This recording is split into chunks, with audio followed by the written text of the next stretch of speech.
Hello everyone. आज का ये वीडियो क्लास 12 सीबीएसई के स्टूडेंट्स के लिए होने वाला है, जहां पे हम लोग पाइथन फंक्शन के बारे में डिस्कस करने वाले हैं। तो इस वीडियो में मेरा कोशिश होगा कि फंक्शन चैप्टर का पूरा का पूरा टॉपिक्स को मैं कवर करूं, तो वीडियो के अंत तक जरूर बने रहिएगा। तो चलिए बिना कोई टाइम वेस्ट किए हम लोग वीडियो को स्टार्ट करते हैं और सबसे पहले हम लोग समझते हैं कि आखिर फंक्शन क्या होता है। So function is a block of code that perform a specific task. We write it once and we can use it as many times as we want. So basically a function is a set of statements that perform a specific task. ये कोई एक specific type का क्या करेगा, task को perform करेगा और आप इसको जितनी बार चाहो उतनी बार आप इसको यूज कर सकते हो, इसको रन कर सकते हो। एक बार आपने फंक्शन डिफाइन कर दिया, क्रिएट कर दिया तो है ना। जैसे कि हम लोग पाइथन में प्रिंट फंक्शन यूज करते हैं ना, तो क्या प्रिंट फंक्शन पूरे प्रोग्राम में हम लोग एक ही बार यूज करते हैं? नहीं, प्रिंट फंक्शन का क्या काम है? It is use to display the message, it is use to display the result. तो जितनी बार हमें मैसेज डिस्प्ले करना हो, कोई भी रिजल्ट डिस्प्ले करना हो, तो हम लोग प्रिंट फंक्शन यूज करते हैं, है ना। उसी प्रकार से इनपुट फंक्शन होता है। तो ये प्रिंट फंक्शन, इनपुट फंक्शन क्या है? ये एक बिल्ट इन फंक्शन है, राइट है। पाइथन में आपको ऑलरेडी ये बना बनाया फंक्शन मिल जाता है। बट देखो क्लास 12 में जो है ना, आपको यूजर डिफाइंड फंक्शन पढ़ना है ना। यूजर डिफाइंड फंक्शन मतलब कि आप अपना खुद का फंक्शन कैसे बना सकते हो, ठीक है। क्योंकि जो बिल्ट इन फंक्शन होता है वो इनफ नहीं होता हमारे डेली के टास्क को परफॉर्म करने के लिए, इसलिए हम लोग खुद का फंक्शन भी बनाते हैं, राइट। तो अगर आपको मैं सिंपल वे में बताऊं कि फंक्शन क्या होता है, फंक्शन को अगर मैं समझाऊं तो देखो, वॉशिंग मशीन को आप समझ सकते हो। वॉशिंग मशीन में हम लोग क्या करते हैं? हम लोग वॉशिंग मशीन में क्लोथ डालते हैं और स्टार्ट बटन प्रेस करते हैं। जस्ट सिंपल सा एक बटन आप प्रेस करते हो, वॉशिंग मशीन स्टार्ट होता है और फिर सारा का सारा आपको क्लोथ जो है वॉश होकर के मिल जाता है, राइट। ठीक है, तो उसी प्रकार से फंक्शन होता है हमारा, ठीक है। हमने क्या किया, फंक्शन डिफाइन कर दिया, है ना। हमको क्या करना, फंक्शन को कॉल करना और हमको एक स्पेसिफिक आउटपुट मिल जाएगा, ठीक है। आपको फंक्शन में आपको क्या करना है, जैसे हम लोग वॉशिंग मशीन में क्या देते हैं, क्लोथ देते हैं, है ना। क्लोथ को आप डालते हो, उसी प्रकार से फंक्शन को हम लोग क्या करते हैं, डेटा पास करते हैं, है ना। उसे हम आर्गुमेंट पास करते हैं, उसे वैल्यू देते हैं और वो उस डेटा पे काम करता है और हमें क्या करता है, आउटपुट दे देता है, राइट। तो यही होता है फंक्शन, राइट। चलिए हम लोग नेक्स्ट स्लाइड में आते हैं और अभी हम लोग बात करेंगे एडवांटेजेस ऑफ फंक्शन, कि फंक्शन का क्या एडवांटेज होता है। So the number one is solve large complex problem by breaking them into smaller manageable parts, है ना। हम लोग क्या कर सकते हैं, बड़े से बड़ा प्रॉब्लम को छोटे छोटे पार्ट में डिवाइड करते हैं, कर सकते हैं स्मॉलर मैनेजेबल पार्ट्स में, ठीक है। फंक्शन के फॉर्मेट में फंक्शन बना करके, ठीक है। We can divide the work among different developers so that it can be done by a team, ठीक है ना। उसी प्रकार से मान लो कि आप कोई प्रोजेक्ट पे काम कर रहे हो, जैसे आप मान लो किसी स्कूल का ईआरपी को बनाना चाहते हो, तो आप यहाँ पे क्या कर सकते हो, हर मॉड्यूल को अपने टीम मेंबर्स के साथ शेयर कर सकते हो कि भाई तुम इस मॉड्यूल पे काम करो, तुम एग्जामिनेशन डिपार्टमेंट पे काम करो कि एग्जाम डिपार्टमेंट के लिए मॉड्यूल क्या होगा, है ना, उसका फंक्शन कैसे काम करेगा, है ना। किसी को आपने क्या कर दिया, फी डिपार्टमेंट दे दिया, है ना, अपने दूसरे मेंबर को कि तुम फी डिपार्टमेंट पे काम करो, है ना। तो ऐसे फंक्शन हमारे टास्क को, हमारे वर्क को क्या कर देता है, इजी कर देता है, ठीक है। इसका नेक्स्ट एडवांटेज है रीयूजेबिलिटी ऑफ द कोड। ये सबसे बड़ा इसका एडवांटेज है, रीयूजेबिलिटी ऑफ कोड। क्योंकि आप एक बार कोड को लिखते हो और इसको जितनी बार चाहो उतनी बार यूज कर सकते हो, जहां पे भी चाहो आप यूज कर सकते हो इसको, ठीक है। Next is it reduces effort, save time and cost. Of course ये कॉस्ट भी बचाएगा, है ना। And it takes less space in computer memory, क्योंकि आपका प्रोग्राम क्या होता है, छोटा हो जाता है। क्योंकि एक बार आपने कोड लिख दिया, अब दोबारा से फिर से उस कोड का जरूरत है, तो आप क्या कर लोगे, उसको जस्ट सिंपली डायरेक्टली यूज कर लोगे। फिर से आपको मान लो 100 लाइंस का कोड को लिखने का जरूरत नहीं है, अगर आपने एक बार उसको फंक्शन में कन्वर्ट कर दिया, फंक्शन बना दिया है तो, ठीक है। So these are the advantages of function. I hope this slide is clear to you. Now moving to the next slide, syntax of function, है ना। फंक्शन का क्या सिंटैक्स होता है, अभी हम लोग इसको प्रैक्टिकली भी समझेंगे तो और भी ज्यादा आपको क्लियर हो जाएगा। बट देखो, हम लोग जब यूजर डिफाइंड फंक्शन क्रिएट करेंगे ना, तो सबसे पहले हम लोग डेफ कीवर्ड डिफाइन करते हैं। हम लोग डेफ से फंक्शन का नाम को, फंक्शन का नेम आप कुछ भी रख सकते हो, ठीक है। यहाँ पे देखो ओपनिंग पैरेंथेसिस और क्लोजिंग पैरेंथेसिस मिसिंग है, ये तो आपको पता ही होगा। जहां पे फंक्शन आएगा तो ओपनिंग पैरेंथेसिस और क्लोजिंग पैरेंथेसिस होगा, ठीक है। तो हम लोग स्मॉल लेटर में लिखते हैं def, then we write the name of the function, और फंक्शन का नेम जो भी रखना चाहते हो रख सकते हो। इसका नेम रखने का बट कुछ रूल्स है, आपने पढ़ा होगा क्लास 11 में, रूल्स फॉर नेमिंग आइडेंटिफायर। तो जो रूल्स आप पढ़े हो आइडेंटिफायर के लिए, वही यहाँ पे फंक्शन नेम के लिए भी एप्लीकेबल होगा, ठीक है। उसके बाद जस्ट कोलोन के बाद आप जब एंटर की प्रेस करोगे तो ये कुछ इंडेंटेशन लेने के बाद यहाँ पे कर्सर आएगा, वहीं से आप अपना सेट ऑफ स्टेटमेंट्स को लिखोगे, कोड को लिखोगे, है ना। तो जो ब्लॉक के अंदर जो भी आप कोड को लिखोगे वो आपका फंक्शन का क्या कहलाता है, बॉडी कहलाता है, बॉडी पार्ट कहलाता है, फंक्शन का पार्ट कहलाता है। यानी कि जब आप फंक्शन को कॉल करोगे तो वो आपका ब्लॉक क्या होगा, एग्जीक्यूट करेगा, रन करेगा। ठीक है, तो यहाँ पे आपका पाइथन का कोड आएगा, स्टेटमेंट आएगा। ठीक है, हम लोग पाइथन के अंदर रिटर्न कीवर्ड भी यूज करते हैं। रिटर्न क्या करता है, वैल्यू रिटर्न करता है कॉलर को, है ना। देखो फंक्शन का ना दो मेन पार्ट होता है, एक होता है फंक्शन डेफिनेशन, है ना, जो फंक्शन हम लोग डिफाइन करेंगे वो हो गया फंक्शन डेफिनेशन। ठीक है, अब फंक्शन को जब रन कराना तो उसको आपको क्या करना होगा, उसके नेम से कॉल करना होगा। ठीक है, यानी कि उसको हम लोग कहते हैं कॉलर, कॉलिंग स्टेटमेंट, है ना। फंक्शन को हम लोग कॉल करते हैं, तो फंक्शन का दो पार्ट हो गया, function definition and calling function. क्या हो गया दो main part, function definition and calling function. Function define करेंगे फिर उसको कॉल करेंगे। तो फंक्शन को कॉल करते हैं हम लोग मेन प्रोग्राम से, अनइंडेंटेड एरिया में आप सिंपली फंक्शन का नेम लिखोगे, यहाँ पे आप कुछ भी आर्गुमेंट्स भेज सकते हो, है ना, कुछ भी अपना डेटा वैल्यू भेज सकते हो जिसपे आपका फंक्शन काम करेगा। ठीक है, और रिटर्न कीवर्ड क्या करता है, फाइनल रिजल्ट प्रिपेयर हो जाने के बाद वो कॉलर को वैल्यू रिजल्ट, वैल्यू या कह सकते हो रिजल्ट वो रिटर्न करता है। तो ऐसा आपका फंक्शन काम करता है। चलो मैं आपको इसको एक्सप्लेन करके दिखा ही देता हूँ प्रैक्टिकली, है ना। तो हम लोग सीधा आते हैं पाइथन आइडियली में, और जैसे सिंपली मान लो कि मैं फंक्शन लिखता हूँ, यहाँ पे मैंने डेफ, है ना, स्मॉल लेटर में आपको डीएफ डेफ कीवर्ड लिखना है, क्योंकि डेफ कीवर्ड की मदद से हम लोग फंक्शन डिफाइन करते हैं। मान लो यहाँ मैं फंक्शन का नेम रख देता हूँ डेफ, है ना, ग्रीट। अब यहाँ पे मैं प्रिंट फंक्शन के अंदर सिंपली अभी मैसेज यहाँ पे ऐसा कुछ मैसेज दे देता हूँ, welcome to my channel, welcome to my channel. Perfect, ठीक है।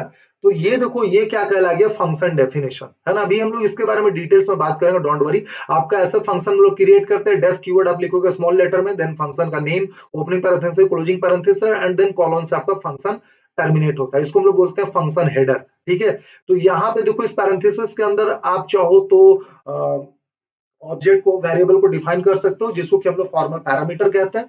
तो उसको हम लोग आगे डिस्कस करेंगे। और यहाँ पे आप चाहो तो कोई जरूरी नहीं एक ही लाइन के स्टेटमेंट हो, दो लाइन के स्टेटमेंट हो सकता है, 100 लाइन के स्टेटमेंट हो सकता है। ठीक है, तो ये हो गया पूरा का पूरा, ये कहलाता है फंक्शन डेफिनेशन। ठीक है, तो मैंने बोला ना आपको फंक्शन का दो पार्ट होता है, एक होता है फंक्शन डेफिनेशन, एक होता है कॉलिंग फंक्शन। अब इस फंक्शन को अगर मुझे एग्जीक्यूट करना तो मैं इसे कॉल करूंगा। कॉल कैसे करूंगा, है ना, कॉल मैं करूंगा, सॉरी मैं ग्रीन लिख रहा हूँ, ग्रीट। फंक्शन को जो नाम है उसी नाम से इसको हम लोग कॉल करते हैं, ये वो कॉलिंग फंक्शन। जैसे फंक्शन को कॉल जाएगा, है ना, ये क्या हो जाएगा, एग्जीक्यूट हो जाएगा। देखो वेलकम टू माय चैनल, ये अभी हमें एज अ आउटपुट देखने को मिलेगा। देखो वेलकम टू माय चैनल। तो ऐसा नहीं है कि फंक्शन को हम लोग एक ही बार कॉल कर सकते हैं, ये हो गया हमारा क्या, कॉलिंग फंक्शन। ठीक है, इसे हम लोग एक बार और कॉल कर सकते हैं, है ना, चाहे तो एक बार और कॉल कर सकते हो। तो अभी क्या होगा, क्योंकि दो बार फंक्शन कॉल हो रहा है तो दो बार हमें आउटपुट मिलेगा ऐसा, welcome to my channel, welcome to my channel. ठीक है, तो इस प्रकार से हम लोग सिंपली फंक्शन को डिफाइन करते हैं, राइट। चलिए अब हम लोग आते हैं स्लाइड में और नेक्स्ट टॉपिक देखते हैं। नेक्स्ट टॉपिक क्या है, right. Okay, so now the types of function. So there are mainly three types of function. First one is the built-in function. Second is built-in present in module function. Function present in module simply कहो. Third is the user-defined function.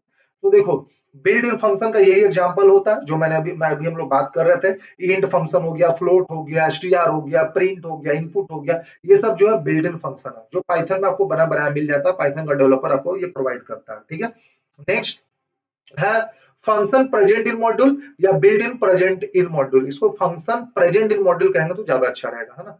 ठीक है, तो देखो जैसे math module होता है ना, import math, तो मैथ के अंदर एक हमारे पास पाई नाम का वेरिएबल है, मैथ डॉट पाई स्पेशल वेरिएबल, तो उसका वैल्यू प्रिंट हो जाएगा। इसके अंदर एक हमारे पास फंक्शन मैथ डॉट एसक्यूआरटी, ये हुआ एक्चुअल आपका फंक्शन, ये हो गया method math dot SQRT. So SQRT function returns the square root of any number. ठीक है, तो 16 का स्क्वायर रूट क्या होगा, 4.0, तो देखो 4.0 रिटर्न कर दिया। इसको बोलते हैं फंक्शन प्रेजेंट इन मॉड्यूल। वैसे ही आपने क्लास 11 में पढ़ा होगा स्टैटिस्टिक्स मॉड्यूल। तो स्टैटिस्टिक्स मॉड्यूल के अंदर हमारे पास क्या क्या मेथड है, मीन, मोड, मीडियन, है ना। आपने रैंडम मॉड्यूल पढ़ा होगा, तो रैंडम मॉड्यूल के अंदर बहुत सारा फंक्शन प्रेजेंट है ना। तो यही कहलाता है फंक्शन प्रेजेंट इन मॉड्यूल, है ना। तो ये अलग कैटेगरी हो गया।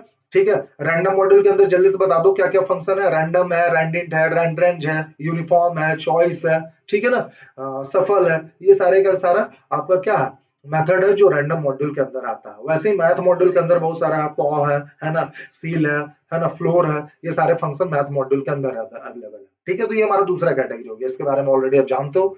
And the third one is the user defined function, जिसको कि अभी मैं आपको दिखाया, ग्रीट वाला फंक्शन जो हम लोग बनाए थे वही यूजर डिफाइंड फंक्शन कहलाता है। ये देखो यहाँ पे देखो मैंने क्या लिखा है, def add x comma y, तो ये फॉर्मल पैरामीटर कहलाएगा। देखो यहाँ से फंक्शन को कॉल जा रहा है, प्रिंट स्टेटमेंट के अंदर, प्रिंट फंक्शन के अंदर मैं फंक्शन को कॉल कर रहा हूँ, 5 जाएगा एक्स के पास, 10 जाएगा वाई के पास। ये रिटर्न कीवर्ड क्या करेगा, 5 प्लस 10, 15 ऐड करके रिटर्न कर देगा किसको, कॉलर को, जहां से कॉल गया था।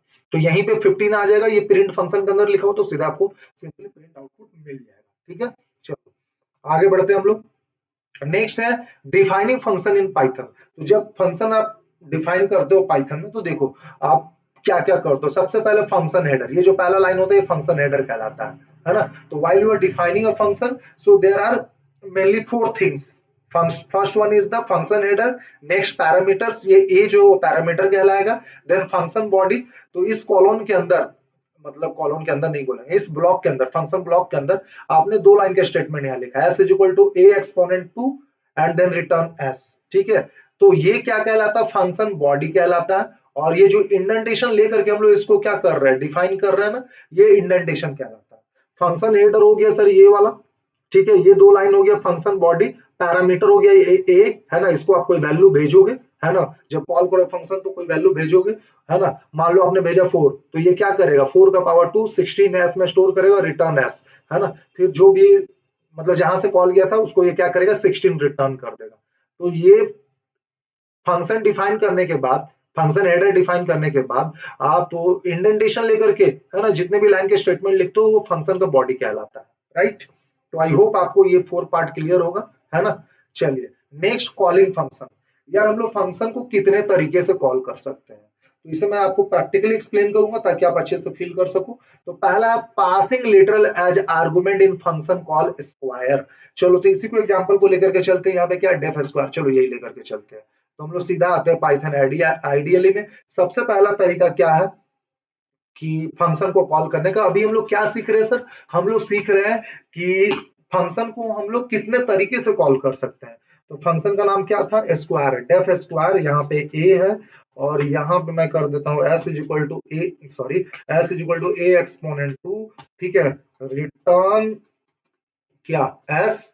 और ये रहा हमारा, फंक्शन को कॉल करते हैं आर ई है, या प्रिंट के अंदर ही रख देता हूँ, चलो प्रिंट फंक्शन के अंदर मैं रख देता हूँ, यहाँ पे S Q A R A square, और यहाँ पे मैं पास कर देता हूँ 5। परफेक्ट।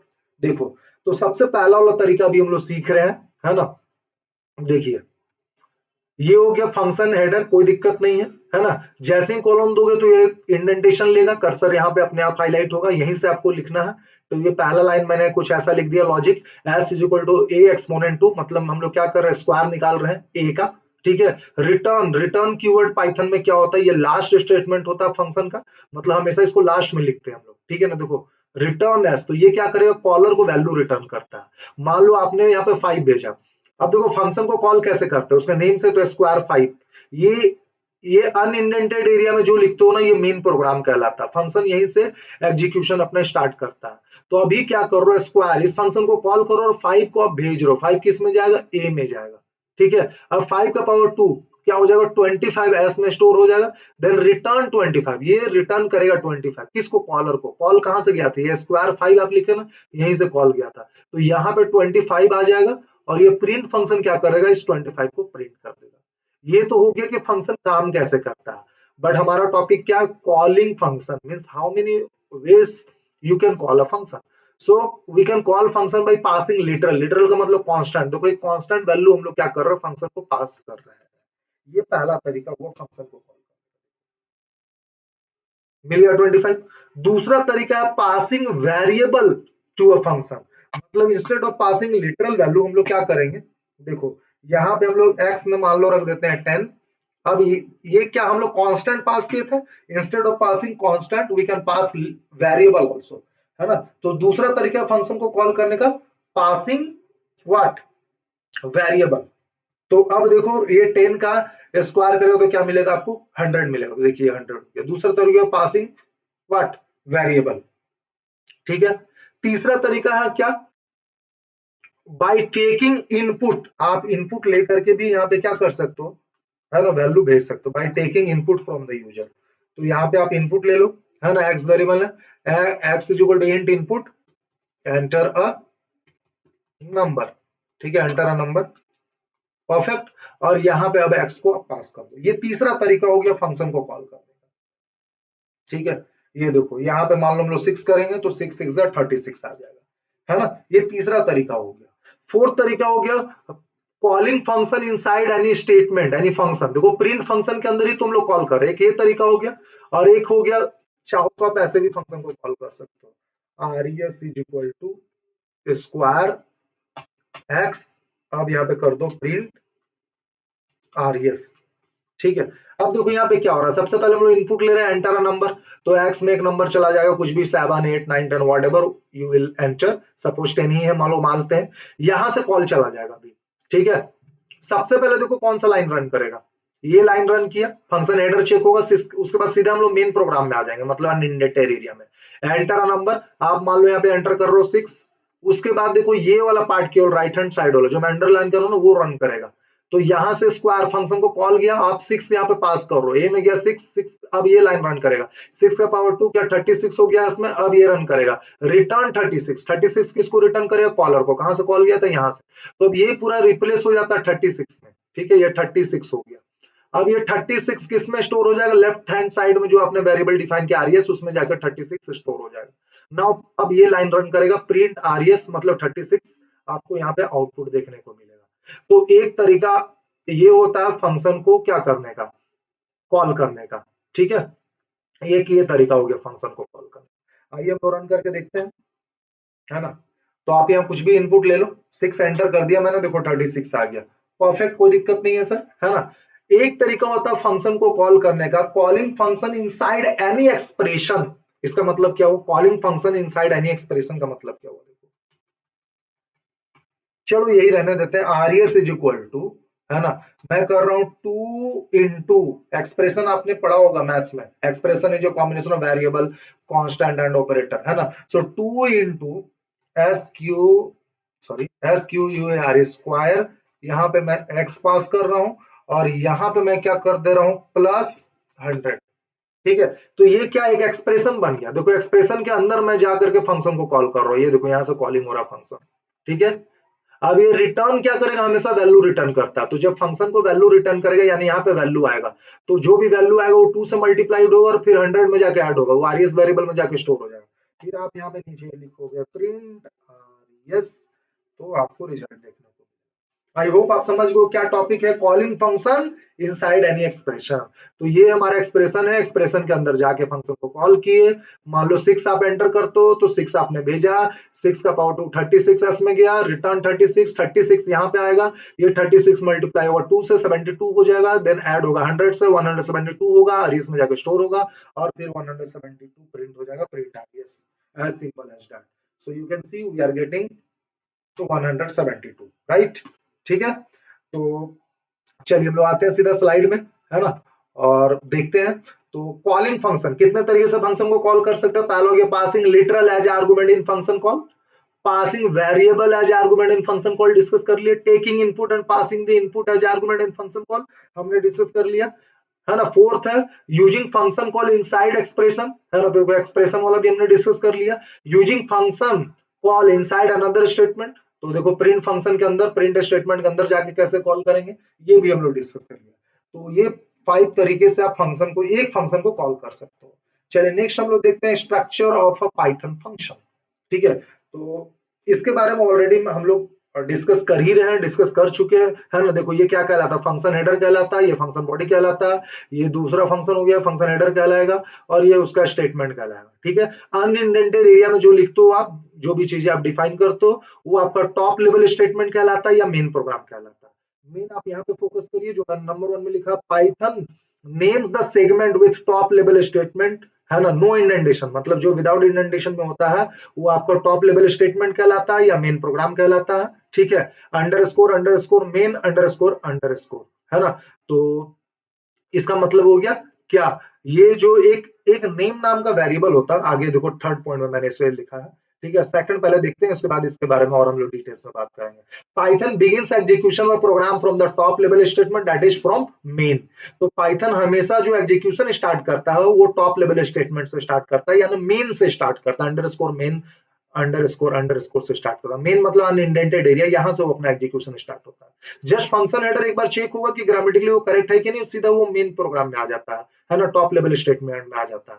ठीक है, तो पाइथन स्टोर दिस नेम, ये जो मेन नेम जो है पाइथन एक बिल्ट इन नाम का वेरिएबल होता है, अंडरस्कोर नेम, उसी में इस चीज को ये स्टोर करके रखता है। ठीक है, बात समझ में आई है ना? ठीक है, अगर मैं क्या करूं,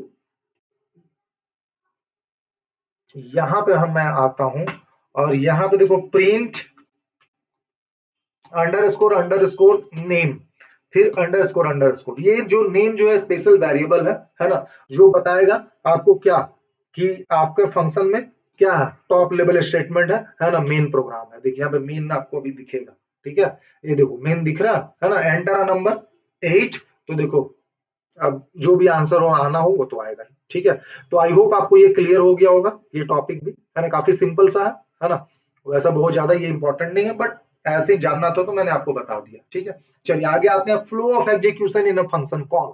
ठीक है, the flow of execution refers to the order in which the statements are executed during a program run, है ना। तो मतलब कि flow of execution refers to the order in which statements are executed during a program run। जब program run करता है तो आपका फंक्शन का जो कोड है ना, कैसे कैसे रन करता है, कौन सा लाइन पहले रन करेगा, उसकी बात यहाँ पे हो रही है ना। तो चलो हम लोग जो कोड लिखे हैं उसी को हम लोग समझ लेते हैं कि आखिर कैसे रन होता है। चलो यहाँ पे मैं एक कमेंट भी ऐड कर दूंगा, है ना, दिस इज, ओ ये क्या हो गया, this is my demo program, this is my demo program, perfect. तो ये देखो कमेंट है। अब यहाँ लाइन की बात करें तो आपको समझने के लिए मैं लाइन नंबर दे देता हूँ, चलो इससे पेन से ही दे देते हैं। ये देखो लाइन नंबर 1 है, ये लाइन 2 समझ लो, इसको लाइन 3 मान लो, इसको लाइन 4 मान लो, इसे हटा देता हूँ, है ना, ये झूठ मूठ का आपको कंफ्यूज करेगा, इसका कुछ मतलब बनता नहीं है। ठीक है, चलो इसको हम लोग लाइन 5 समझ लेते हैं, समझना क्या है ही, ये लाइन 6 हो गया, ये लाइन 7 हो गया। ठीक है, इसे भी थोड़ा मैं सिंपल कर लूं ये वाले एक्सप्रेशन को, तो ज्यादा बेटर रहेगा। हालांकि जरूरत नहीं है बट कर लेता हूँ, इस +100 को हटा देता हूँ, थोड़ा छोटा करते हैं कोड को। ठीक है, अब देखो प्रोग्राम रन कैसे करता है, ये तो आपको पता है, कमेंट है, सिंगल लाइन कमेंट है। सो सिंगल लाइन कमेंट्स या जो भी पाइथन का कमेंट होगा, है ना, that will not executed by the Python interpreter, वो एग्जीक्यूट नहीं होता है। तो सीधा आपका प्रोग्राम रन करना स्टार्ट होगा ये लाइन नंबर 2 से, सबसे पहले लाइन नंबर 2 रन करेगा, है ना, और लाइन नंबर 2 रन करेगा तो पूरा वो कंप्लीटली फंक्शन रन नहीं करेगा, बस फंक्शन का हेडर चेक होगा कि ये ग्रामेटिकली सही है कि नहीं, आपने सही से फंक्शन डिफाइन किया है कि नहीं, आपने फॉर्मल पैरामीटर सही से डिफाइन किया है कि नहीं, कॉलम दिया है कि नहीं, है ना, वो बस चेक होगा। लाइन नंबर 2 रन किया, उसके बाद सीधा आप आ जाओगे मेन प्रोग्राम में, अनइंडेंटेड एरिया में, टॉप लेवल स्टेटमेंट में आ जाओगे लाइन नंबर 5 में, सीधा लाइन नंबर 2 के बाद लाइन नंबर 5 रन करेगा। ठीक है, यहाँ पे आप इनपुट लोगे यूजर से, एंटर अ नंबर, जो भी लॉजिक है आपका, एक्स में नंबर चला जाएगा, 6 7 जो भी हो। उसके बाद आप आ जाते हो लाइन नंबर 6 में, लाइन नंबर 6 रन करेगा, है ना, top to left, top to bottom run करता है, सॉरी टॉप टू बॉटम, है ना, लेकिन उसमें भी कुछ कंडीशन है, पहले फंक्शन हेडर, फिर उसके बाद सीधा आ जाएंगे हम लोग क्या, मेन प्रोग्राम में। तो लाइन 5 रन किया, फिर लाइन 6 का याद रखो, लाइन 6 का भी ये पार्ट रन करेगा, केवल यहाँ से केवल फंक्शन को कॉल जाएगा। जैसे ही फंक्शन को कॉल जाएगा ना, ठीक है, तो ये फंक्शन को कॉल किया तो फिर से लाइन नंबर 2, अब एक्चुअल में लाइन नंबर 2 रन किया, मतलब एक्चुअल में लाइन 2 क्या, फंक्शन रन किया, है ना, क्योंकि अब यहां से फंक्शन को कॉल किया, जब फंक्शन को कॉल किया तब लाइन नंबर 3 रन करेगा। ठीक है, स्टार्टिंग में नहीं, स्टार्टिंग में भी देखो एक बार लाइन नंबर 2 रन कर चुका है ना, बट एक्चुअल में अब रन कर रहा है, अब एक्चुअल में फंक्शन को कॉल किया तो अब पूरा का पूरा फंक्शन का जो बॉडी पार्ट होगा वो रन करेगा।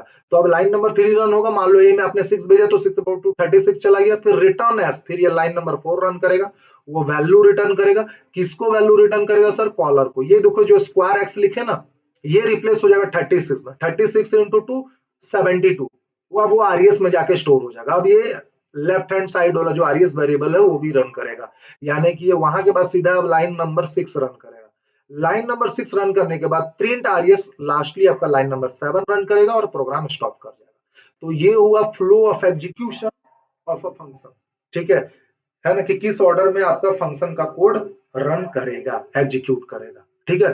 तो आई होप आपको flow of execution of program समझ में आ गया होगा, काफी सिंपल सा है ना। चलिए अब हम लोग नेक्स्ट टॉपिक में चलेंगे, देखते हैं कि नेक्स्ट टॉपिक हमारा क्या है ना। अभी तक अगर आपका कुछ भी डाउट हो तो आप मुझे बता सकते हो, ठीक है। आई डोंट थिंक कि आपको कोई डाउट होना चाहिए, है ना।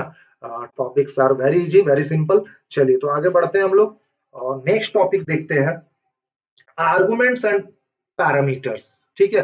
तो सबसे पहला देखो है एक्चुअल आर्गुमेंट्स, ठीक है। The values which are pass to function definition are called actual arguments. Argument किसको कहते हैं, एक्चुअल आर्गुमेंट्स किसको कहते हैं, ये एक्चुअल वैल्यूज किसको कहते हैं, the values which are pass to a function definition are called actual arguments. Arguments can be literals, variable और एक्सप्रेशन। आर्गुमेंट्स अब कुछ भी हो सकता है यार, वो लिटरल्स हो सकता है, वो वेरिएबल हो सकता है और एक्सप्रेशन हो सकता है। अभी हम लोग यही तो देख ही रहे हैं ना। ये क्या है आपका, ये जो कॉलिंग स्टेटमेंट में आप जो डिफाइन करते हो, कहां से फंक्शन कॉल हो रहा है, देखो यहाँ पे ये एक्स क्या है, ये वेरिएबल ही तो है। तो कोई जरूरी नहीं कि वेरिएबल ही होगा, यहाँ पे एक्सप्रेशन भी हो सकता है, कोई लिटरल्स भी हो सकता है ना। तो कॉलिंग स्टेटमेंट में आप जो भी वैल्यू डिफाइन करते हो, वेरिएबल वहां पे पास करते हो या कोई एक्सप्रेशन यहाँ से पास कर देते हो, वो कहलाता है एक्चुअल आर्गुमेंट, वो कहलाता है एक्चुअल आर्गुमेंट। और यहाँ पे फंक्शन डेफिनेशन में आप जो भी वेरिएबल डिफाइन करते हो, ऑब्जेक्ट डिफाइन करते हो, वो कहलाता है formal parameter which will receive the value which is being passed by calling statement, ठीक है। तो फॉर्मल पैरामीटर, अब क्या है formal parameter sir, the values which are received by function definition are called formal parameters or formal arguments.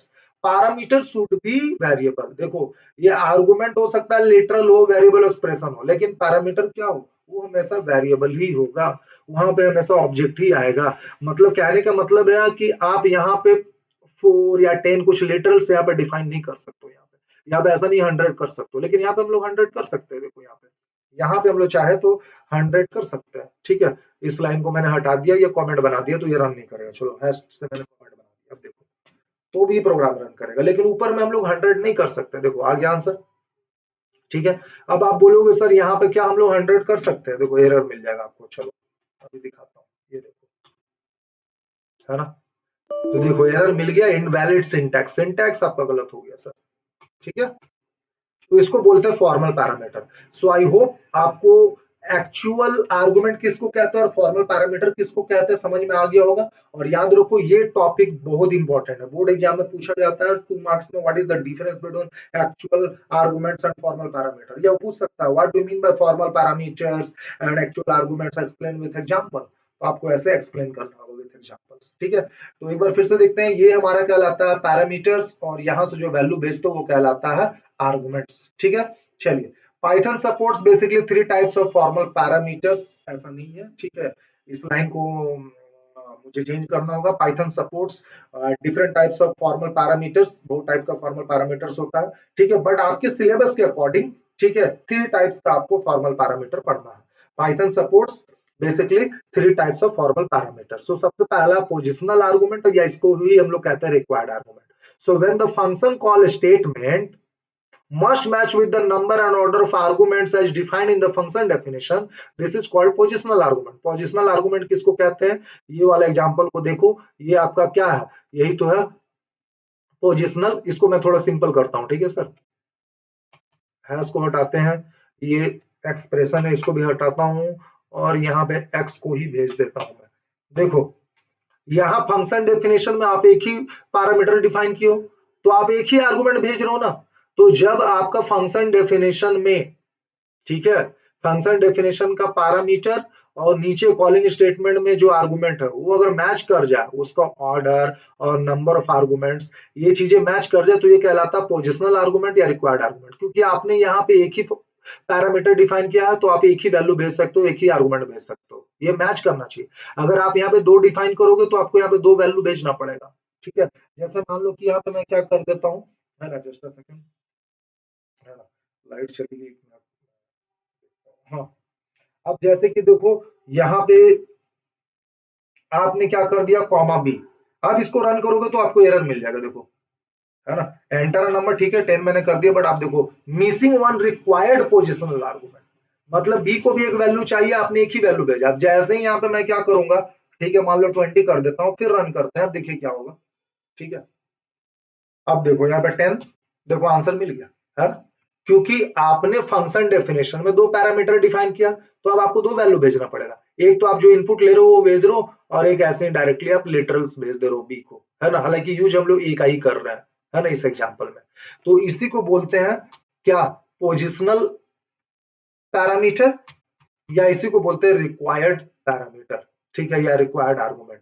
क्योंकि अगर आपने दो डिफाइन किया, दो पैरामीटर डिफाइन किया, तो आपको दो वैल्यू देना ही होगा। ठीक है, I hope this one is also clear to you. Next है डिफॉल्ट आर्गुमेंट। इसके बारे में बात करें तो सिंपली आप समझ लो कि डिफॉल्ट आर्गुमेंट क्या होता है। ठीक है, these called as default parameters because while creating the function definition we can set the predefined values for some और ऑल पैरामीटर्स। हम लोग चाहे तो जितना भी पैरामीटर फंक्शन डेफिनेशन में डिफाइन कर रहे हैं वो सब के लिए डिफॉल्ट वैल्यू सेट कर सकते हैं, चाहे किसी स्पेसिफिक के लिए आप डिफॉल्ट वैल्यू सेट कर सकते हो। डिफॉल्ट वैल्यू सेट करने का मतलब है कि अगर उसको आप कोई वैल्यू नहीं दोगे तो वही वो डिफॉल्ट वैल्यू यूज करेगा। The default parameters are always created from right to left, है ना। मतलब कि पोजिशनल आर्गुमेंट जो होगा वो आपका लेफ्ट साइड में आएगा और डिफॉल्ट आर्गुमेंट हमेशा राइट साइड में आता है। तो इसको ऑर्डर क्या होना चाहिए, the default parameters are always created from right to left. Right to left ऐसे चलोगा, राइट टू लेफ्ट, है ना। ठीक है, ये इसका रूल होता है। चलिए मैं डिफॉल्ट आर्गुमेंट भी आपको जल्दी से दिखा देता हूँ। ठीक है, डिफॉल्ट आर्गुमेंट का मतलब वो इसी को लेकर चलो, मान लो यहाँ पे मैं डिफॉल्ट वैल्यू सेट कर दे रहा हूँ 1 या 10। ठीक है, 1 या 10 आपने सेट कर दिया। ठीक है, इस लाइन को हटाओ यार, झूठ मूठ का, है ना। और यहाँ पे देखो मैं क्या कर रहा हूँ, कोई वैल्यू नहीं भेज रहा हूँ, है ना, सिंपली स्क्वायर फंक्शन को कॉल कर रहा हूँ, तो ये रन कर जाएगा, है ना। ये क्या होगा, रन कर जाएगा। देख लो ए का वैल्यू क्योंकि पहले 10 आपने डिफाइन कर दिया, देखो 100 आ गया, है ना। बट आप यहाँ पे मान लो कि आप 6 भेज रहे हो, तो अब ये डिफॉल्ट वैल्यू नहीं यूज करेगा, ये प्रायोरिटी देगा जिस वैल्यू को आप भेज रहे हो उसका, उसको देगा प्रायोरिटी। अगर कोई वैल्यू नहीं दे तो तब वो डिफॉल्ट वैल्यू यूज करता है। अब ये देखो 6 का आपको स्क्वायर देगा, रिटर्न करेगा। तो आई होप आपको समझ में आ रहा होगा। अच्छा, ये जो लाइन, इस लाइन का मतलब क्या समझ रहे हो कि the default parameters are always created from right to left. इसका मतलब क्या हुआ, देखो मैं बताता हूँ, है ना। मान लो कि यहाँ पे एक और वेरिएबल हम लोग ले लेते हैं, सिंपली मैं यहाँ पे बी डिफाइन कर रहा हूँ। अब देखो एरर मिल जाएगा क्योंकि डिफॉल्ट आर्गुमेंट जो है ना, ये मैंने लेफ्ट साइड में कर दिया, ये राइट टू लेफ्ट होना चाहिए, और ये कहलाएगा रिक्वायर्ड आर्गुमेंट या पोजिशनल आर्गुमेंट, इसको हम लोग कहते हैं। ये आपने राइट साइड में लिखा है डिफॉल्ट का। अब देखो यहाँ पे आपको एरर मिल जाएगा, देखो मिल गया एरर। ठीक है, अच्छा आप सोच रहे हो कि एक ही वैल्यू भेज रहे हैं सर इसीलिए तो एरर मिल रहा है, तो लो मैंने यहाँ पे एक और वैल्यू भेज दिया 8। अब देखो अभी एरर मिलेगा। The moment I will change the order, इस बी को मैं लेकर के जाऊंगा, ये हमेशा लेफ्ट हैंड साइड में होना चाहिए आपका पोजिशनल आर्गुमेंट। देखो बी को मैं यहाँ लेकर के जाऊंगा, है ना, आपको कोई भी एरर अब नहीं मिलेगा। देखो ठीक है, 64 आ गया, है ना। तो 64 आगे कैसे आया 64 सर, 6 गया बी में, एक स्पेसिफिक ऑर्डर में ही जाएगा, 6 जाएगा हमेशा बी के पास ही जाएगा, ऑर्डर में जाएगा, और 8 जाएगा आपका किसके पास, ए के पास जाएगा। 8 जो है आपका ए के पास जाएगा, है ना। अब वो डिफॉल्ट वैल्यू नहीं यूज करेगा, तो 8 का स्क्वायर 64 ऐसा आपको मिल गया। ठीक है, तो आपका default argument always lies at the right side of the positional argument. ठीक है, I hope this is also clear to you. Now moving to the next topic, sorry next topic के लिए आना पड़ेगा स्लाइड में। ठीक है, नेक्स्ट है कीवर्ड आर्गुमेंट्स। कीवर्ड आर्गुमेंट्स को हम लोग नेम्ड आर्गुमेंट भी कहते हैं। So keywords arguments are the named argument with assigned values being passed in the function call statement, है ना। तो यहाँ पे अब हम लोग कीवर्ड आर्गुमेंट में, क्योंकि ये नेम्ड आर्गुमेंट है, तो यहाँ पे हम लोग ऑर्डर चेंज कर सकते हैं। देख लो एग्जांपल सिंपल सा है, डेफ सम x, y। हम लोग सम फंक्शन को कॉल कर रहे हैं y equal to 2, x equal to 3। देखो y का ऑर्डर हमने चेंज कर दिया, हमेशा ये y का वैल्यू 2 जो है ना, ये y में ही जाएगा, x का वैल्यू हमेशा x में ही जाएगा, भले ही ऑर्डर बदला हुआ है। ऐसा नहीं कि 2 चला गया x में और 3 चला गया y में। ठीक है, आइए इसको भी हम लोग प्रैक्टिकली जल्दी से समझ लेते हैं, और मैं कोड को थोड़ा सा छोटा करता हूँ, इतना बड़ा नहीं रखते हैं, डेफ सम ही रख लेते हैं। ठीक है, x कॉमा वाई, ये वाला एग्जांपल लेकर के चलते हैं, और यहाँ पे देखो मैं कर रहा हूँ प्रिंट x और नीचे कर रहा हूँ प्रिंट y। ठीक है, परफेक्ट।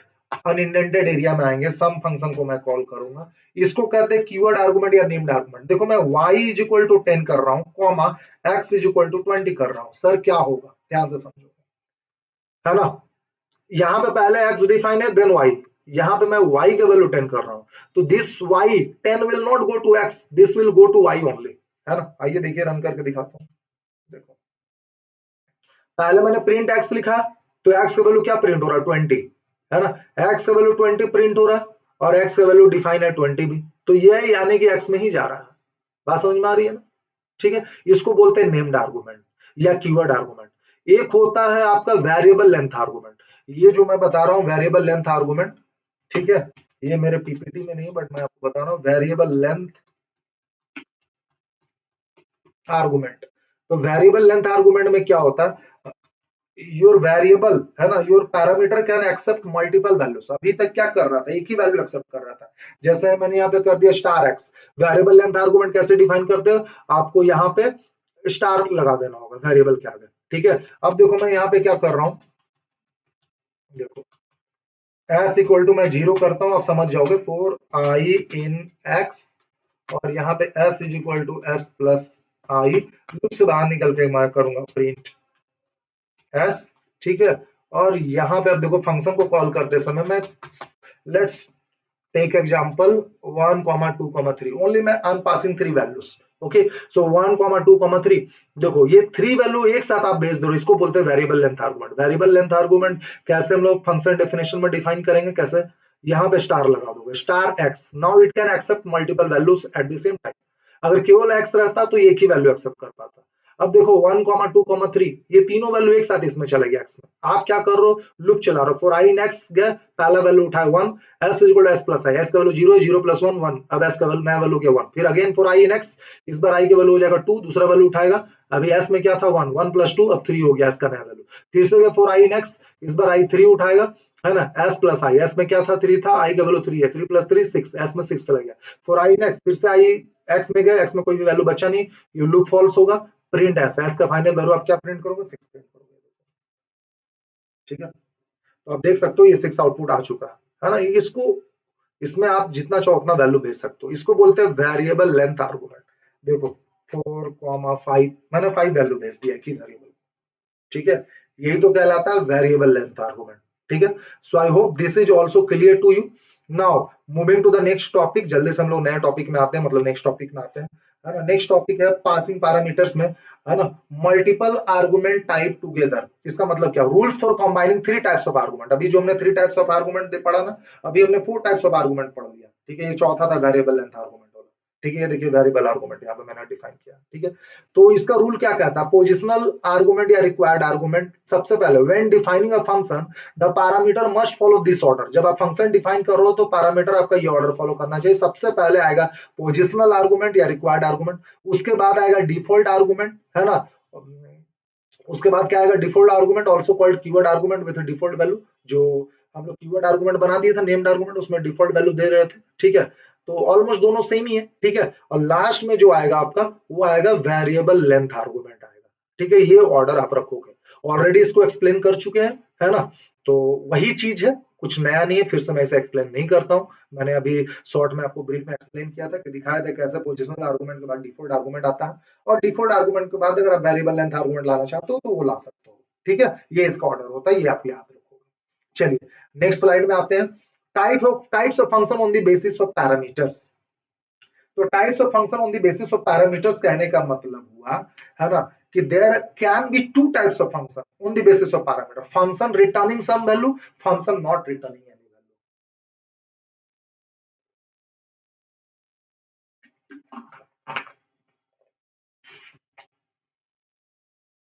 ठीक है।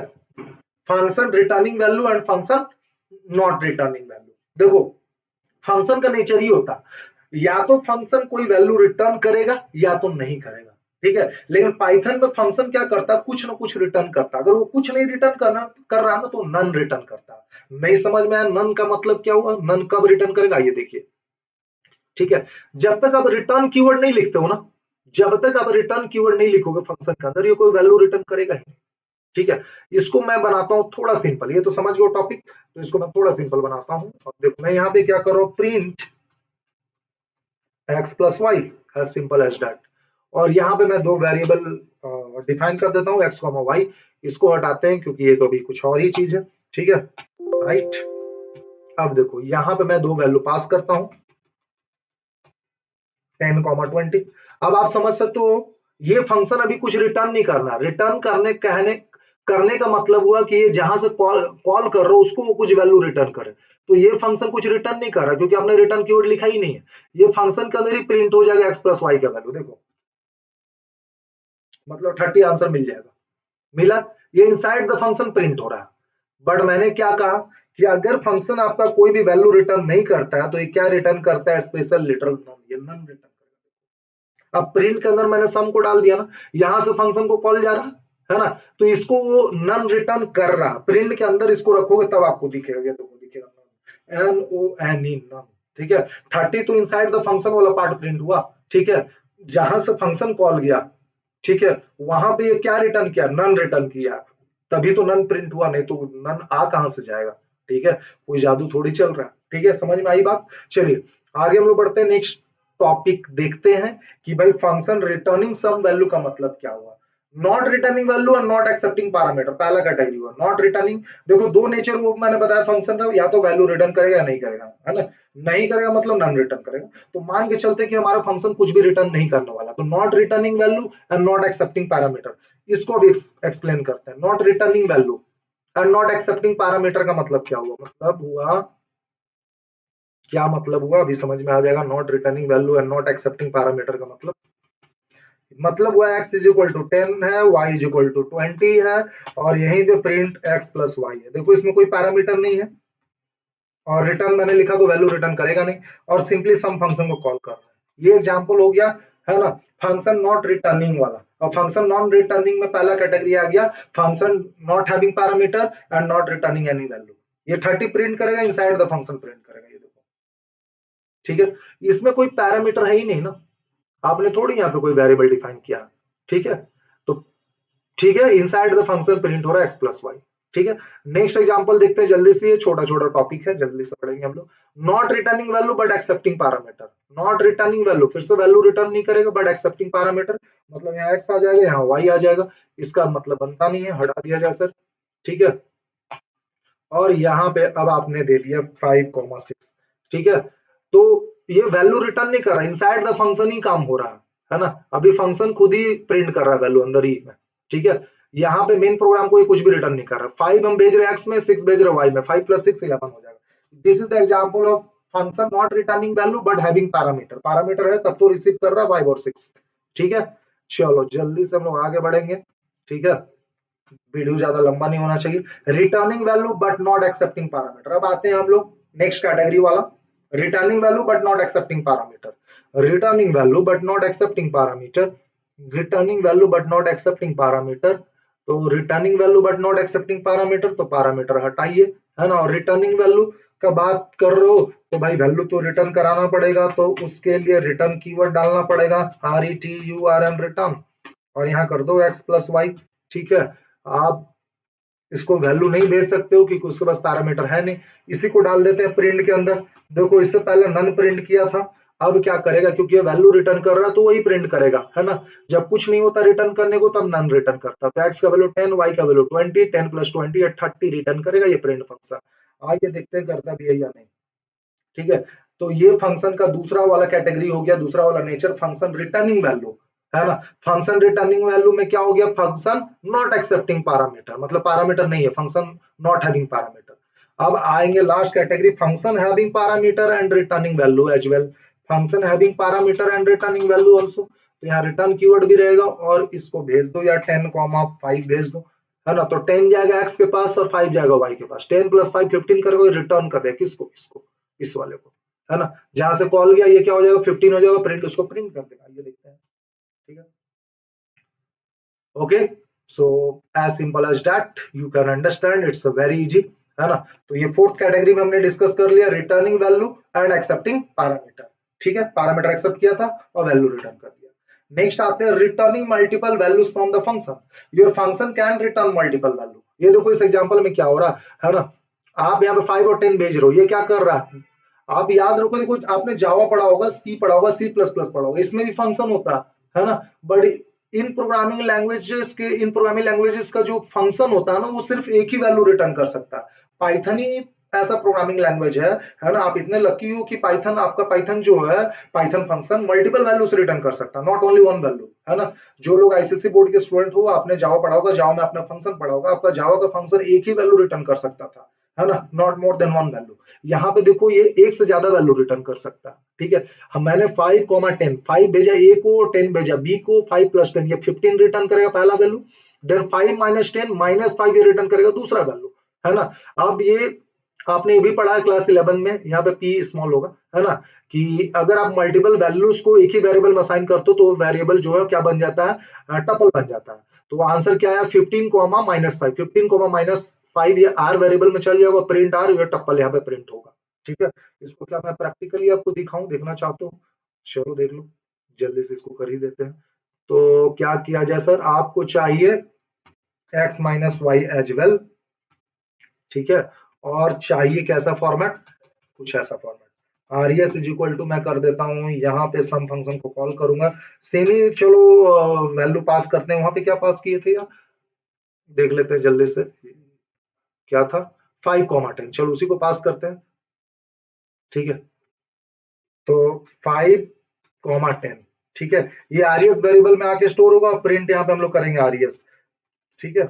अब देखो चीजों को समझो, 5 गया एक्स के पास, 10 गया वाई के पास, 5 + 10 15 रिटर्न किया, दूसरा 5 - 10 -5 रिटर्न किया, आरएस वेरिएबल में जाके स्टोर हो जाएगा और प्रिंट आरएस हम लोग उसको प्रिंट कर देंगे। ये रन करके देखिए जल्दी से, ठीक है। तो आप देख सकते हो 10 + 5 15, -5 आपका आ गया, ठीक है। 5 + 10 ऐड करोगे ना, चाहो तो आप एक्स इंटू वाई भी कर सकते हो, है ना, तो मल्टीप्लाई करके भी ये रिटर्न कर देगा। अब यहाँ पे 3 वैल्यू रिटर्न करेगा, है ना, 5 10 जा व्हाट, 5 10 जा 50, तो 50 आ जाएगा लास्ट वाला वैल्यू, देखो।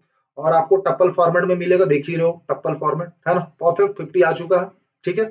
अच्छा आप नहीं चाहते हो टप्पल, तो इसको यहाँ पे आप 3 वेरिएबल डिफाइन कर दो, a, b, c, और उसको प्रिंट कर दो, है ना, क्योंकि ये 3 वैल्यू रिटर्न कर रहा है, so you need 3 value to unpack tuple, है ना, to store 3 different values to 3 different variable.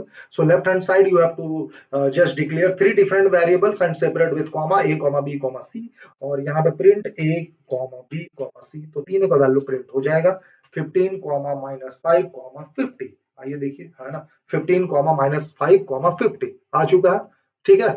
चलिए, तो this was the our another topic, इसको हम लोग देख चुके हैं कि कैसे आर कॉमा एस, देखो यहाँ पे क्या हो रहा है, 5 भेज रहे हैं और 10 भेज रहे हैं, 5 + 10 15 आया, पहला वैल्यू आर में चला गया, है ना, 5 - 10 -5 वो एस में चला गया, फिर दोनों को हमने प्रिंट कर दिया, सिंपल। कॉम्पोजिशन किसको बोलते हैं यार, refers to using an expression as part of a larger expression during the function call। मैंने आपको बताया था ना कि जब आप फंक्शन कॉल करते हो, है ना, how many ways you can call a function, तो वहां पे मैंने एक टॉपिक बताया था कि आप जो है मतलब कि आपका जो एक्चुअल आर्गुमेंट होगा, एक्चुअल आर्गुमेंट, है ना, एक्चुअल आर्गुमेंट में आप एक्सप्रेशन भी पास कर सकते हो, है ना। जब मैं फॉर्मल पैरामीटर और आपको क्या बता रहा था, एक्चुअल आर्गुमेंट बता रहा था, तो वहां पे मैंने बताया था कि आपका formal parameter would be only variables और ऑब्जेक्ट्स, है ना। आपका फॉर्मल पैरामीटर कभी भी लिटरल्स नहीं हो सकता है ना, बट आपका एक्चुअल आर्गुमेंट जो होगा वो लिटरल्स भी हो सकता है, लिटरल्स कहने मतलब कांस्टेंट भी हो सकता है, कोई एक्सप्रेशन भी हो सकता है, वेरिएबल भी हो सकता है, तो आप चाहो तो एज ए एक्सप्रेशन भी फंक्शन को भेज सकते हो। जैसे यहाँ पे देखो, इसको सिंपल करें थोड़ा, ठीक है, चलो इसको सिंपल मैं करता हूँ, यहाँ पे इस पार्ट को मैं हटा देता हूँ, नहीं इसको तो नहीं हटाना होगा यार, तो चलो आरएस फिर से करते हैं, यहाँ पे सम देखो, यहाँ पे क्या कर रहा हूँ, 10 + 10 में पास कर रहा हूँ, कॉमा, यहाँ 20 - 5 में पास कर रहा हूँ, तो ये क्या हो गया, एक टाइप से आपने एक्सप्रेशन बना दिया, है ना। तो ऐसा भी हम लोग कर सकते हैं, इसको एक पार्ट को मैं हटा देता हूँ, ज्यादा नहीं रखते हम लोग, है ना, या चलो इतना ही रखते हैं हम लोग, ठीक है, कोई दिक्कत नहीं। यहाँ पे प्रिंट क्या करेंगे, आरएस करेंगे, कोड को थोड़ा सिंपल करते हैं so that you can understand better, है ना। तो 10 + 20 आप 20 एक्स में भेज रहे हो, 20 - 5 15 आप भेज रहे हो वाई को, है ना, तो 20 + 15 कितना होता है 35, ये 35 रिटर्न करेगा, ये वाला पार्ट जो है 35 हो जाएगा, वो आरएस वेरिएबल में स्टोर हो जाएगा, प्रिंट आरएस क्या करेगा, उस 35 को प्रिंट कर देगा, ठीक है। This is the meaning of that 35 समझ में आया?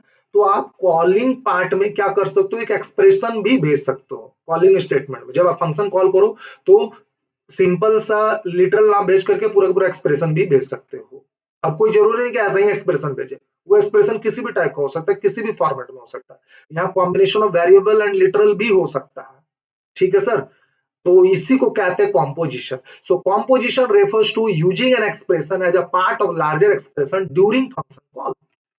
ओके, नेक्स्ट टॉपिक है हमारा स्कोप ऑफ अ वेरिएबल। ठीक है sir, scope of a variable क्या होता है? तो ग्लोबल स्कोप या ग्लोबल वेरिएबल हम लोग कहते हैं। तो बेसिकली देखो, variable which is declare outside the function और in a main program, that is called global variable, as simple as that. इसके बारे में इतना जानो, इसको भी मैं एक्सप्लेन करूंगा। ठीक है, आगे बढ़ते हैं। नेक्स्ट है स्कोप ऑफ वेरिएबल में लोकल वेरिएबल या लोकल स्कोप, है ना। So variable which is declare within a function, inside a function, such variable are called local variable, उसको हम लोग लोकल वेरिएबल कहते हैं। जो वेरिएबल मेन प्रोग्राम में आप डिफाइन करोगे, डिक्लेयर करोगे फंक्शन के बाहर, वो कहलाएगा ग्लोबल वेरिएबल। जो वेरिएबल आप फंक्शन के अंदर डिफाइन करोगे वो कहलाएगा लोकल वेरिएबल। ग्लोबल वेरिएबल को पूरे प्रोग्राम में आप कहीं से भी एक्सेस कर सकते हो, लोकल वेरिएबल को केवल हम लोग फंक्शन के अंदर ही एक्सेस कर सकते हैं, फंक्शन के बाहर से एक्सेस उसको नहीं कर सकते, एज सिंपल एज दैट। तो आई थिंक ये आपको क्लियर हो गया होगा। The life time of a variable is the time for which a variable lives in memory. For global variable life time is entire program, है ना, क्योंकि global variable को आप कहीं भी एक्सेस कर सकते हो जब तक कि पूरा प्रोग्राम ना रन कर जाए, है ना, तो उसका लाइफ टाइम पूरे का पूरा प्रोग्राम रन तक रहता है। ठीक है, ओके। एलजीबी रूल हम लोग डिस्कस करेंगे। एक बार पहले मैं आपको बताना चाहूंगा कि लोकल वेरिएबल और ग्लोबल वेरिएबल क्या होता है, प्रैक्टिकली मैं एक्सप्लेन करना चाहूंगा। ठीक है, तो इसके लिए क्या मैं एग्जांपल ले लूं, सिंपल सा एग्जांपल मैं लेना चाहूंगा। चलो पूरा ही हटाते हैं। देखो x इज इक्वल टू 10, ये फंक्शन के बाहर मैं डिफाइन कर रहा हूं, तो ये हो गया ग्लोबल वेरिएबल। डेफ यहाँ पे मैं क्या कर रहा हूँ, चलो सिंपली फंक्शन का नाम सम ही रखते हैं, कोई आर्गुमेंट डिफाइन नहीं करते हैं। ठीक है, यहाँ पे मैं कर देता हूँ y इज इक्वल टू 20, ये हो गया आपका लोकल वेरिएबल। ये इसको मैं यहाँ पे करूंगा प्रिंट y और नीचे करूंगा प्रिंट x। ठीक है, फंक्शन को यहाँ पे कॉल करूंगा और कॉल करने से भी पहले मैं प्रिंट x करूंगा, है ना, और कॉल करने के बाद भी मैं करूंगा प्रिंट x और नीचे करूंगा प्रिंट y। ठीक है, काफी सिंपल है सर, है ना। अब देखो यहाँ पे हो क्या क्या रहा है, चीजों को समझो क्या क्या हो रहा है सर। ठीक है, सबसे पहले देखो सर, ये क्या है, ये आपका ग्लोबल वेरिएबल, ये लोकल वेरिएबल, क्योंकि फंक्शन के बाहर डिफाइन किया तो ये ग्लोबल हो गया। ठीक है, print x global variable can be access from anywhere of the program. So print x क्या हो जाएगा, 10 प्रिंट हो जाएगा। उसके बाद फंक्शन को कॉल किया, सम फंक्शन को कॉल किया, y के वैल्यू 20 असाइन हुआ, प्रिंट y क्या प्रिंट हो गया, 20 प्रिंट हो गया। उसके बाद प्रिंट x, क्योंकि x क्या है, ग्लोबल वेरिएबल है, तो फंक्शन के अंदर भी उसको एक्सेस कर सकते हो, तो फिर से 10 प्रिंट हो गया, है ना। उसके बाद आपका कर्सर कहाँ जाएगा, जहां से कॉल आया था वहीं, जहां से कॉल किया था फंक्शन वहीं कर्सर चला गया। उसके बाद वो नीचे जाएगा प्रिंट एक्स, एक्स क्योंकि क्या ग्लोबल है तो बाहर भी फिर से प्रिंट करेगा। प्रिंट वाई, वाई क्या लोकल वेरिएबल है तो उसको बाहर आप प्रिंट नहीं कर सकते हो, यहाँ पे आपको एरर मिल जाएगा। ठीक है, because local variable can not access from outside the program. तो आइए हम लोग इसको रन करके जरा देख लेते हैं कि हमें एरर मिलता भी है या नहीं। ठीक है, तो देखो सबसे पहले 10 20 10 10 10 20 10 10, ये तो सही है। Name y is not defined बोल रहा है, because y is what, y is a local variable, local variable can not be access from outside the program.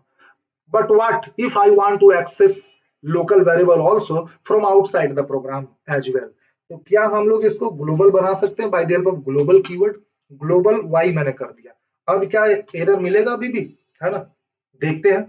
तो अब एरर नहीं मिलेगा। अगर लोकल वेरिएबल का वैल्यू को आप बाहर से एक्सेस करना चाहते हो तो आप ग्लोबल कीवर्ड यूज कर सकते हो और ग्लोबल कीवर्ड की मदद से उसे आप ग्लोबल बना सकते हो। तो देखो उसका वैल्यू y का वैल्यू जो है 20 अब क्या हो जा रहा है, प्रिंट हो जा रहा है।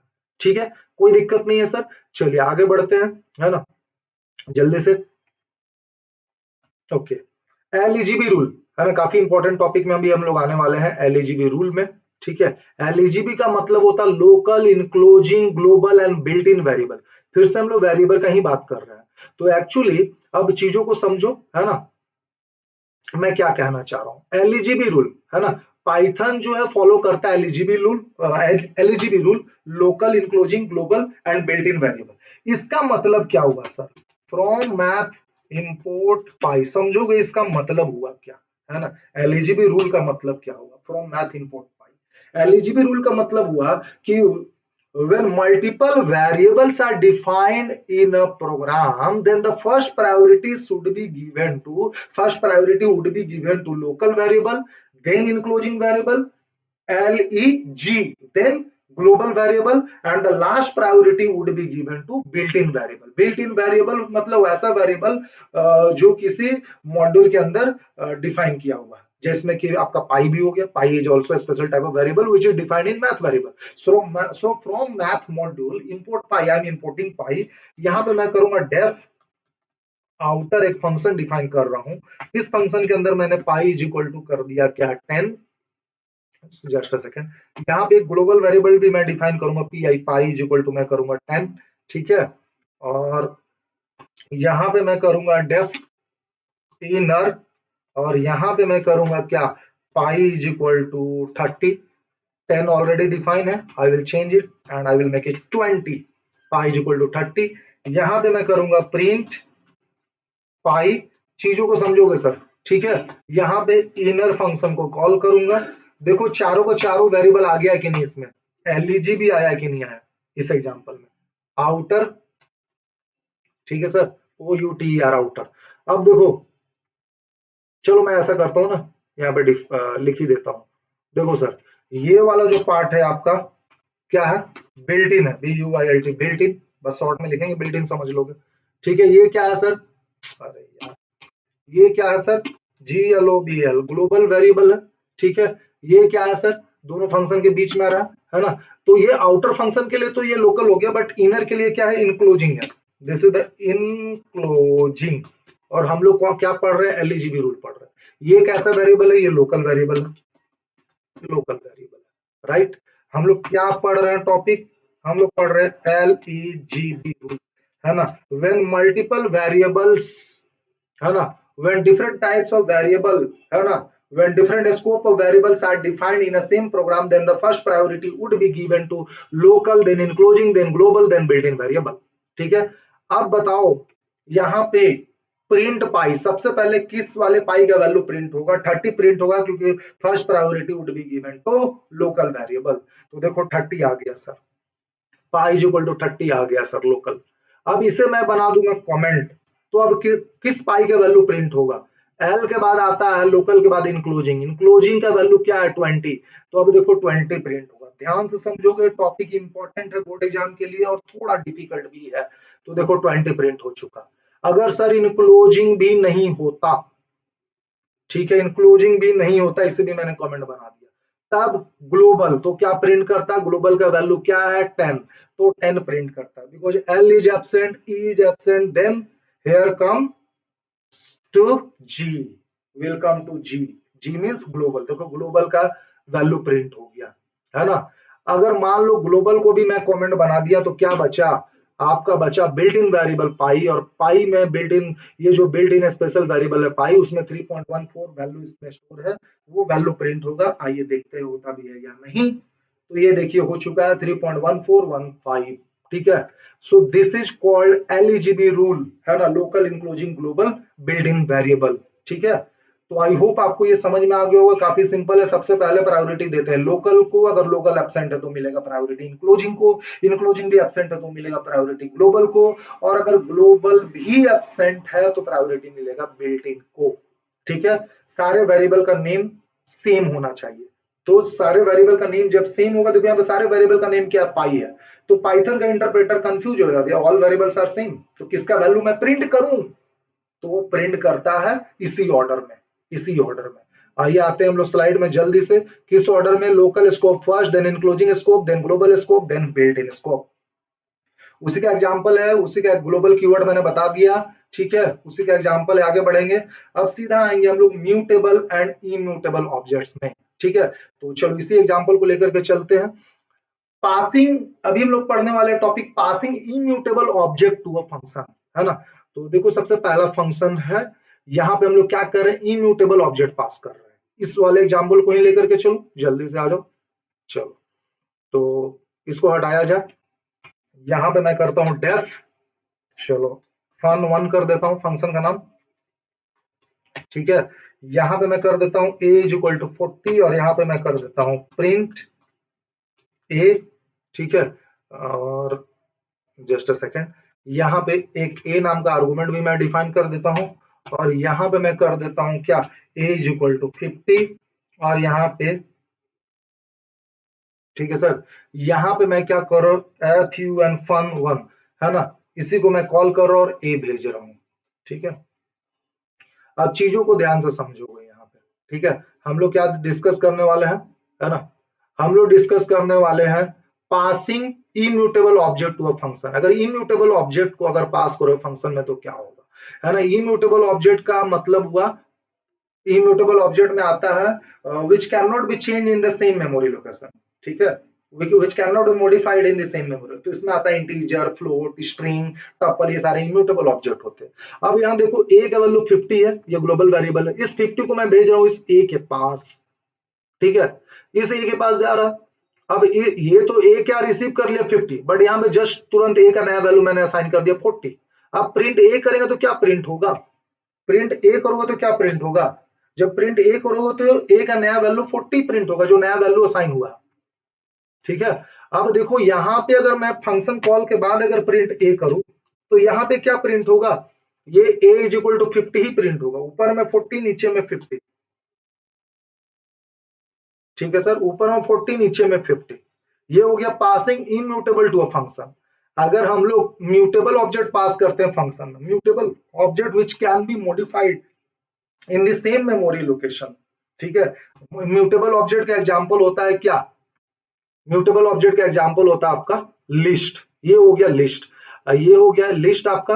अब मैं यहाँ पे क्या कर रहा हूँ, और चलो एक स्लाइड का देखते हैं एग्जांपल, यहाँ पे मैंने कौन सा एग्जांपल एक्सप्लेन किया है, ठीक है।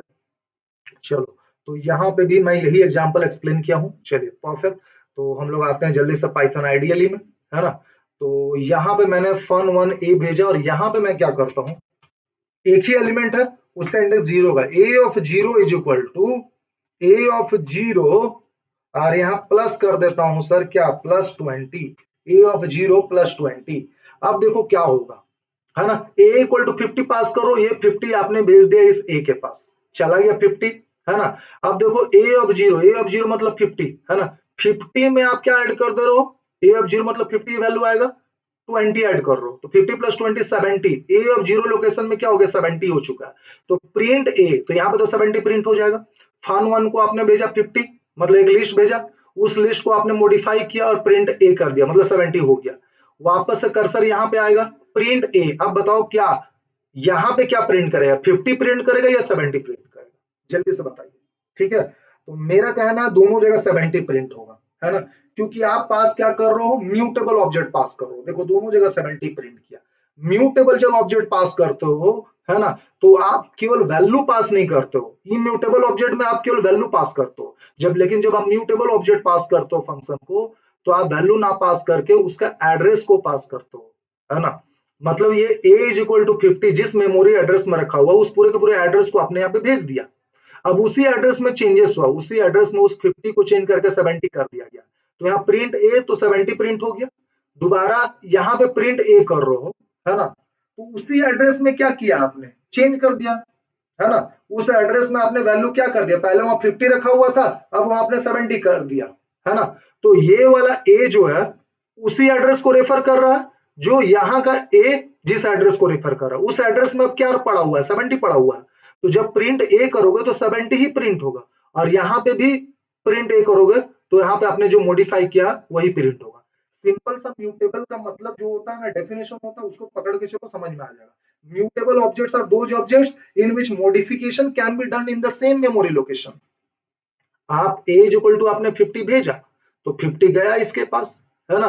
अब 50 प्लस 20, ए जीरो का मतलब क्या 50 आएगा प्लस 20, 70, ए जीरो में नया वैल्यू क्या हो गया 70 हो गया, तो उसी मेमोरी लोकेशन में हुआ, इस जिस मेमोरी लोकेशन में रखा, ये जिस टेबल पे रखा हुआ है, ये मान लो टेबल ए पे रखा हुआ 50, तो अब इसको तो ऊपर भेज दिए, अब ऊपर में क्या कर दिया गया 70 कर दिया गया, टेबल पे क्या था 50 था उसको 70 बना दिया गया, है ना। ये जिस टेबल को पॉइंट आउट कर रहा है उस टेबल में वैल्यू क्या पड़ा हुआ, 70 पड़ा हुआ, ठीक है। तो यहां तो 70 प्रिंट होगा ही, लेकिन जब प्रिंट ए करोगे तो वहां भी 70 प्रिंट होगा, है ना। क्योंकि ये जिस टेबल को रेफर कर रहा था वहां तो पहले 50 था, बस उसको बाद में क्या कर दिया गया, फंक्शन के अंदर 70 कर दिया गया, ठीक है। लेकिन इम्यूटेबल के केस में ऐसा नहीं होता, ठीक है। इम्यूटेबल जब आप जो भेजते हो तो आप केवल वैल्यू भेजते हो, उस वैल्यू में मॉडिफिकेशन होता है ना।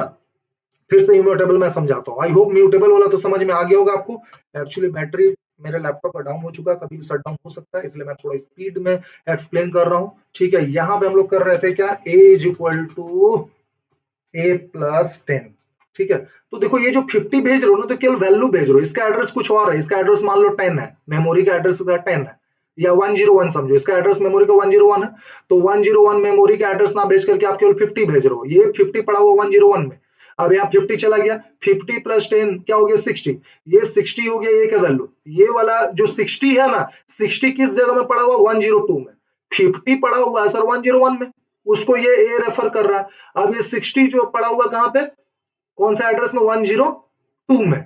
तो प्रिंट ए कर रहे हो तो यानी कि 102 को प्रिंट कर रहे हो, तो यहाँ 60 प्रिंट होगा। यहाँ पे जब आप प्रिंट ए कर रहे हो तो 101 को प्रिंट करो, वहां क्या पड़ा हुआ, 50 पड़ा हुआ, तो ये किसको प्रिंट करेगा, 50 को प्रिंट करेगा। आइए देखिए, ठीक है। तो देखिए 60 50 प्रिंट हो चुका। तो आई होप आपको passing immutable object and immutable object to a function वो समझ में आ गया होगा, ठीक है। So this is the end of the function. I hope आपको थ्योरेटिकल पोर्शन आपको समझ में आ गया होगा। अभी हम लोग एक छोटा सा प्रोग्राम फंक्शन का करने वाले हैं जल्दी से। तो देखिए प्रोग्राम क्या है, write a function count now places in Python that takes the dictionary places as an argument and display the names in uppercase of the places whose names are longer than 5 characters। Simple सा देखो question क्या कह रहा है कि ये count now, def count now places, एक ऐसा फंक्शन आपको डिफाइन करना है जो कि ऑलरेडी दिया हुआ है। ये प्लेसेस क्या है, किस टाइप का ऑब्जेक्ट है, ये डिक्शनरी है। और ये देखो डिक्शनरी गिवन है, 1 की हो गया उसका वैल्यू दिल्ली, 2 की उसका वैल्यू लंदन, 3 की उसका वैल्यू पेरिस, 4 की उसका वैल्यू न्यूयॉर्क, इस टाइप से आपका है, 5 की उसका वैल्यू है दोहा, ठीक है। तो आउटपुट क्या आना चाहिए, लंदन और न्यूयॉर्क आना चाहिए। क्यों, आपको उस नेम को प्रिंट करना है जिसका लेंथ 5 से ज्यादा है और उसको अपर केस में प्रिंट करना है। तो सिंपली क्या करेंगे हम लोग, यहाँ पे ये प्लेसेस आपका डिक्शनरी है, काउंट नाउ फंक्शन प्लेसेस को कॉल की, हालांकि एग्जाम में ये 2 लाइन लिखने का जरूरत नहीं है, केवल आपको फंक्शन डिफाइन करना है। तो फॉर आई इन प्लेसेस गया तो ये बाय डिफॉल्ट क्या करेगा, की को एक्सेस करता है, आई का वैल्यू की है। यहाँ पे प्लेसेस ऑफ 1 मतलब डिक्शनरी और स्क्वायर ब्रैकेट के अंदर 1 लिखो तो उसका वैल्यू आ जाएगा, दिल्ली आ गया। लेंथ फंक्शन के अंदर इसको डाल दिया तो उसका लेंथ कैलकुलेट होगा तो 5 आएगा, 5 ग्रेटर देन 5 नहीं होगा, तो ये वाला काम नहीं होगा, ये रन नहीं करेगा, ये वाला स्टेटमेंट जो मैंने हाईलाइट किया। फिर से फॉर आई इन प्लेसेस, अब आई का वैल्यू 2 हो जाएगा, तो प्लेसेस ऑफ 2 में क्या आएगा, लंदन, है ना। तो लेन ऑफ लंदन निकालोगे तो क्या आएगा, 6 ग्रेटर देन 5 है, यस।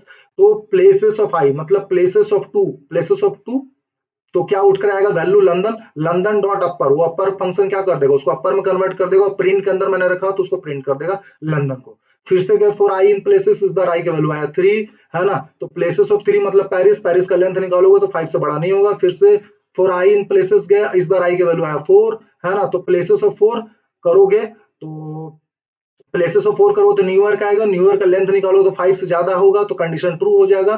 तो प्लेसेस ऑफ 4 मतलब न्यूयॉर्क आएगा यहाँ पे, और डॉट अपर उसको अपर में कन्वर्ट कर देगा, अपर फंक्शन, और प्रिंट के अंदर है तो उसको प्रिंट भी कर देगा। फिर से गए फॉर आई इन प्लेसेस, इस बार आई का वैल्यू 5 होगा, है ना। तो प्लेसेस ऑफ 5 मतलब यहाँ पे दोहा आएगा, दोहा का लेंथ निकालोगे तो 4 होगा, लेन ऑफ 4 मतलब लेन ऑफ दोहा क्या हुआ 4, 4 ग्रेटर देन 5 नहीं होगा, तो ये वाला स्टेटमेंट रन नहीं करेगा। फिर से गए फॉर आई इन प्लेसेस, अब डिक्शनरी में कोई भी एलिमेंट बचा नहीं एक्सेस करने का, तो ये फोर लूप से बाहर आ जाओगे, है ना। और इस प्रकार से सिंपली ये क्या करेगा, प्रिंट करता चलेगा। आइए इसको रन करके देखते हैं हम लोग, ठीक है। तो काफी सिंपल सा प्रोग्राम था, मुझे लगता है कि ये प्रोग्राम भी आप समझ गए होंगे। और इस प्रकार से हम लोग पूरा का पूरा फंक्शन चैप्टर का एक एक टॉपिक को हमने कवर कर लिया है, जो सीबीएसई के अकॉर्डिंग हमें पढ़ना है क्लास 12 के लिए, ठीक है, इन कंप्यूटर साइंस विद पाइथन में, है ना, जिसका सब्जेक्ट कोड है आपका 083। तो आज के लिए फिलहाल हम लोग इतना ही रखते हैं, मिलते हैं नेक्स्ट वीडियो में एक नए टॉपिक के साथ। तब तक के लिए गुड बाय, जय हिंद, जय भारत।